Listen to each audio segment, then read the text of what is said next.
soon hopefully you'll be able to do that, and then I can bring in a tone that suits your skin and do exactly the same and use my layer masking to erase back whatever I didn't like. So to me it was just about using multiple layers, and then at that stage there are so many beautiful choices. So I love these cream brown highlights. I love the shadows in cyan. Yellowed is my go-to, absolute every time go-to for these images. So basically everything in Polaroid. I just love the fashion punch. I really love the polychrome, but I love the polychrome like this one here. So basically I like the polychrome, which is my favorite. This one here with no grain. I feel like the polychrome with grain is too grainy, so I love that one with grain.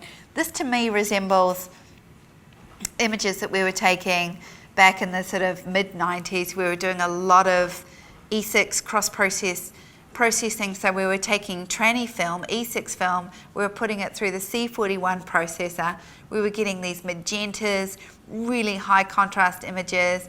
If it wasn't high key, everybody looked dead, or like Walking Dead, they all got blue lips, but it just had this look that we just loved, and it was very, very, very big for its time. Absolutely love all the SX. This is still on Polaroid. Love the SX70 film. I just feel like this has a completely funky film grain look. Really love that, really love that, really love that. Love all of the lighting flares.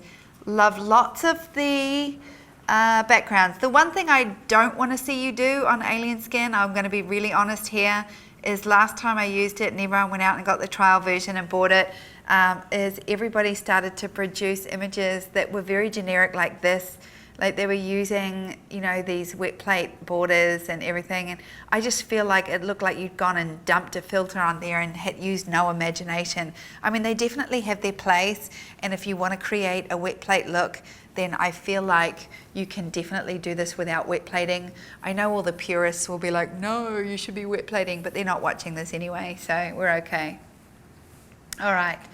My go-to favorites, I absolutely love these strong wet plates, but I actually, if I use them, what I do is I go down and I take the border off, because I don't actually want that scratchy border. I love the effect, and it definitely is fashion, looks really good, but it's just not my jam.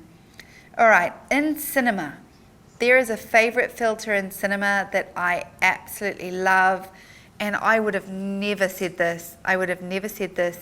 3 years ago, but I am so pulled to all these warm tones now. You'll notice in all of my work, I'm getting these warm